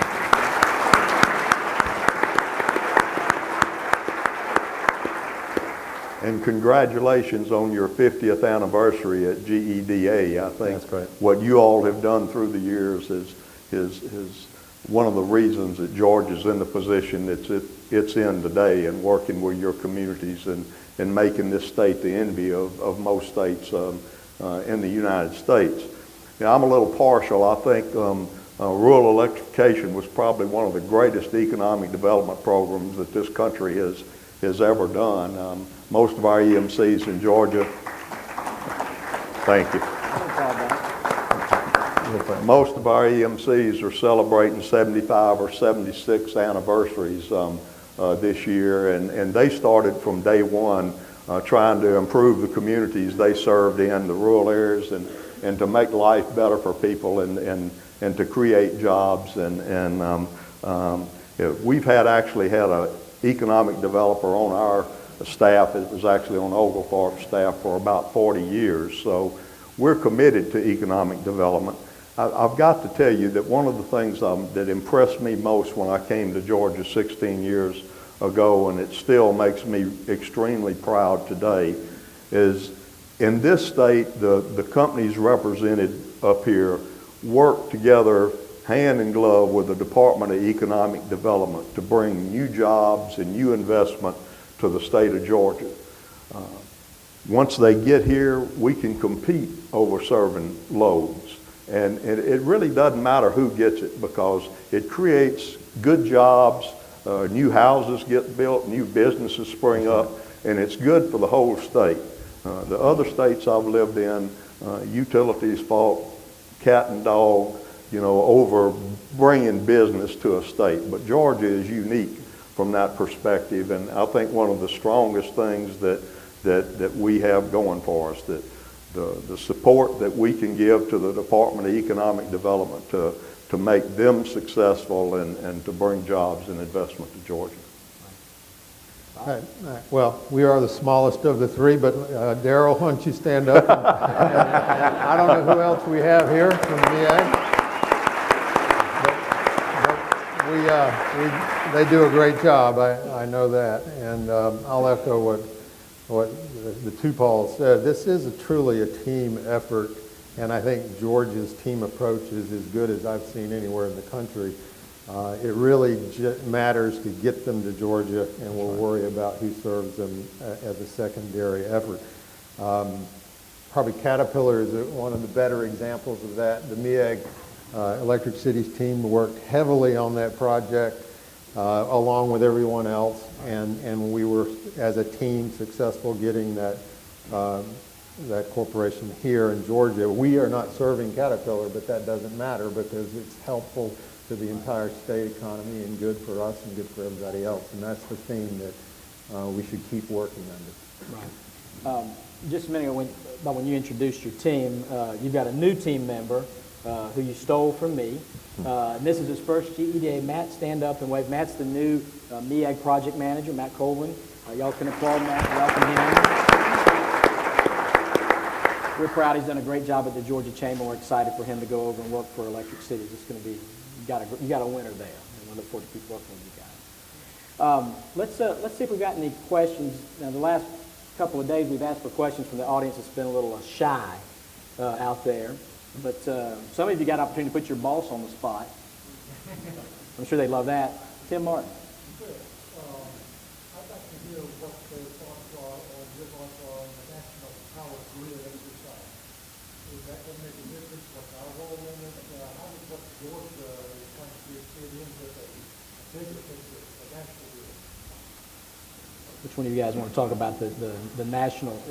Tim's question was to talk a little bit about how Georgia fits in with the national grid, I guess smart grid discussion that's going on. You're probably Sure. Yeah. When you think about the grid, the interconnection of the electric network in America, there are three divisions, if you will. One is the eastern grid and the western grid. Of course, the Rocky Mountain separates that. And then you have Texas, which is separated from everybody else. Believe it or not, that is true. And the smart grid platform is really how you digitize the network to be more efficient in identification of outages, to make us more efficient in terms of response to customer needs. And I think that platform is in Georgia, because we jointly own the transmission network, we have been investing in transmission all along the way. What you're hearing on a national basis is there are markets that have not. The Midwest and New England area, their utilities basically said, look, we don't want to make that investment. We're trying to make that bottom line, and they extracted as much value as they could just out of the business itself. And those networks are not as well maintained. Now, when that happens, guess what? Federal government steps in and says there's a level that you will invest. And they're forcing that. Southeast, even the audits that we get from National Electric Reliability Council, NERC, basically says you're in great shape. Matter of fact, you're the standard for the nation. So we are in good shape. I'd add that you look at problems around the country with the grid. You don't have problems in this part of the country with the grid. And that's just examples of what Paul said. You've had blackouts in California, Texas, the Northeast, and elsewhere. When has there been a blackout in the Southeast? I don't think there has been one, at least not in my career. Yeah, unless it was caused by a hurricane. But one other point, and this is something we're all having to deal with, and take the smart grid concept. There is also the smart meter concept. There's been a big debate about, do we want a meter on a house? Well, we have 2.4 million customers out of the state of Georgia that we serve. Every one of them, except for roughly 400 customers, have a smart meter. The 400 customers out there said, well, you're looking inside my house, and that this meter is watching me. Now, and reading my mind too. There's the aspect of the health argument too, in terms of it's giving me some type of feedback radiation. All that's not true, but the web has given them a platform to be able to really promulgate a misunderstanding about what this is. I do have to admit, and I might have caused some of this. I was at a Rotary Club in Columbus, and several hundred people up there, and a gentleman asked me, he said, stood up in a nice blue suit and said, I want to know about these smart meters. I understand you can watch what I do every day. And I said, no, that's not true. We're there to give you more accurate information. That's what the smart meter does. It's, the ability to give you more accurate information, ultimately it's going to give you two-way information where if you want to know what your air conditioner's doing or your water heater's doing, those type of things, it's a platform for that. But after I answered, on the side of the technology, I did make the comment and said, but I really thought you were going to wear a brown suit today instead of a blue one. That probably didn't help. Other questions? Yes, sir.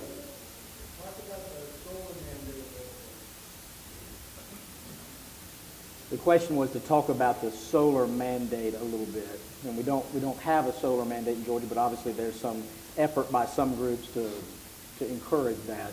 Anybody want to take that one? I'll just say the EMCs have been, 16 years ago, we created what we call Green Power EMC to look into generation with renewables and to experiment and to see what was possible and what was not possible. And I will admit that's just a very, very tiny part of our portfolio. But, we have our members throughout the state that have solar panels. What we have an issue with is tinkering with the Territorial Act when people want to become a utility and get into the utility business. At this point in time, you've got to have backup power. The technology doesn't exist if you have solar panels to survive on your own, unless at night you want to live in the dark and by candlelight. And we have the same investments at a person's home that has a solar panel as those that do not. And we feel strongly in the EMCs that it's not fair for somebody to become a utility to sell directly to the end customer and want all of our other members and customers to subsidize the cost of you having the solar panels. We've been saying lately and gotten in trouble a time or two for it, but that sunlight's free, but solar power's not. And so we're very much opposed to the tinkering with the Territorial Act. We're not opposed to solar power. I'll let Paul speak to Georgia Powers, but people are doing more utilities, the incumbent utilities in Georgia are doing more to allow people that want to have solar power to have solar power in Georgia. So let's talk about solar power and from an economic standpoint. So Georgia Power is on the deployment side of about 800 megawatts of solar power in the state. That's will be one of the fourth largest solar developments in the country. The question is it going to be economic? And we have, in our integrated resource planning process this past year, the Public Service Commission said, let's increase the amount of solar in your portfolio to another 525 megawatts. These numbers, what does that mean? Well, we have roughly in the state, between all three of us, 25,000 megawatts roughly. So you kind of get into context. The solar aspect in some states has been mandated by a renewable portfolio standard, where the state came out in California, just to name one, that said 33% of your energy is going to be from renewable sources. And in fact, we're going to incent that through tax credits in the state, plus you had the federal tax credits. So guess what? The development of solar platforms were put in place. But also remember, energy being produced out of those panels for them, were running around 15, 17 cents a kilowatt hour. The average rate in California is in that 17 to, if you get the stair step of their rates, could be as much as 34 cents a kilowatt hour. You're paying 8, 9 cents a kilowatt hour here in Georgia, all in. So the economics are the ones that's really bearing the brunt, if you will. Does it make sense? What's happened from the Public Service Commission is saying, okay, if you can meet an avoided cost, what does that mean? That means the next generation that you will build, if you can meet that price and you can avoid us building that, then we will want you to bring it on. And that avoided cost is anywhere between 8 and 10 cents a kilowatt hour. So on a utility scale, you can go out in the field and put solar panels down, they might be able to do that at the 8 and 10 cents a kilowatt hour, and we'll sign them up for a purchase power agreement and buy all they can build. Give you a perspective, for 500 megawatts of solar, you have to have 4,500 acres to put 500 megawatts of solar power. For 2,200 megawatts at Plant Vogel, you need roughly 200 acres. Just to give you context. And now let's get to the other piece and facts. We have all these solar panels, everybody wants to talk about. We actually, I don't know how many y'all have, but we have 450 customers across the state of Georgia have solar panels on the house out of 2.4 million. The average availability factor in 2011 was 22% of the time they were producing energy. This year, through July, the availability factor for these solar panels was 17%.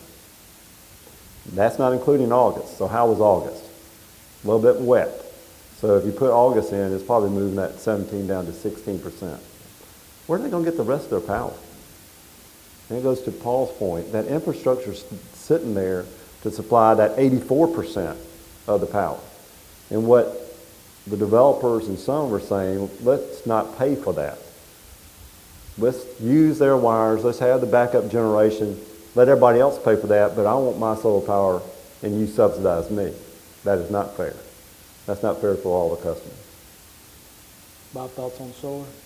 I'd just close that with, it should be an economic decision, not a political decision. I think Right. the politics tend to get in the way in this subject, and renewables in general around the country. You watch states and others mandating, well, they're not mandating economics, they're mandating the political decision. They want that resource, and then the economics tend to come later, sometimes not so good later. Yeah. You got me on my soapbox, sorry. But the other piece of this is, customers will make uneconomic decisions. Our jobs as energy advisors with our reps in the field is to ensure that they get all the information. Some customers will say, I want that solar, no matter what the cost. That's fine. Let's do it right. Make sure it's installed right. Make sure you got quality contractors that are doing it, and understand what your payback is. And the payback on a rooftop solar is anywhere between 15 and 18 years with the prices today. And that price has come down. So, if you want to take a 15, 18-year payback, that's your choice, but we want to help you in that path. On the utility scale solar, we're signing up people for 20 years that are guaranteeing a supply coming out of those plants, out of those solar fields, that will take the energy off of them. And it's at avoided cost, so no customer is going to be harmed. The other piece is, you hear all this, the dialogue around solar. For all the projects that we have signed, there has been a developer that has been the front person for this. It's saying we need this for, the development of the economy and jobs. But every one of those plants that we have signed PPAs with have flipped the project. Now they're owned by other utilities out of state. Florida Power and Light, Exelon, Detroit Edison, or some of them are the ones buying those plants. So these developers are no longer involved in the project.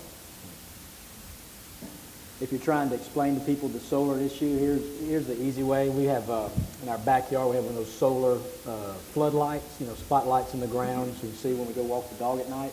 And it's great. And the other night it was raining, and my 7-year-old Christian said, we would go to walk the dog and the light's not on because it's been raining all day. He says, well, Dad, why isn't the light on? I said, buddy, it's a solar light. It only works when the sun shines on it all day. And he goes, well, you know what? We ought to back that thing up and plug it in. So, the mounds of babes, there's the whole solar issue there. We've got time for one last question. Does he need a job? Yes, he does. I'd love to get him plugged in. Last question in the back. Bob?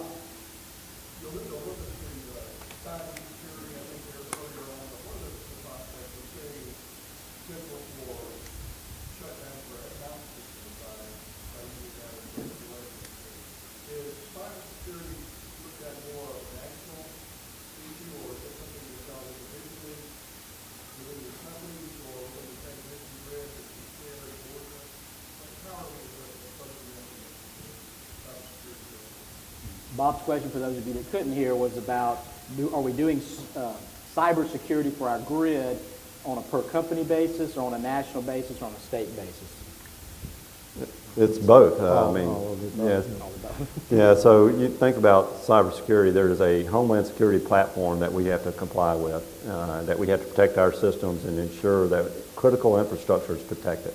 And we identify through our work together is, what are the critical infrastructure of the state of Georgia. So we have the security around those pieces of infrastructure.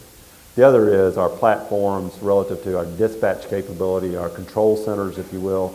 There's a number of layers of security, if you will, to protect us from intrusion. Now we get 1.5 million hits a day. To give you a perspective, people trying to get into the network. They try to do it through email. They try to do it through, just come in through our plants, those type of things. This is part of the reality that we have today. We have discovered where, when we backtracked it, Chinese came in and what we call put a bomb in the network. It's not going to dark us out, but it was in some of our software, where over time it was a time-elapse bomb. So they were trying to determine if we could find them. We found them. So we went back and got them, but we also put it to Homeland Security, and they traced it back to the Chinese.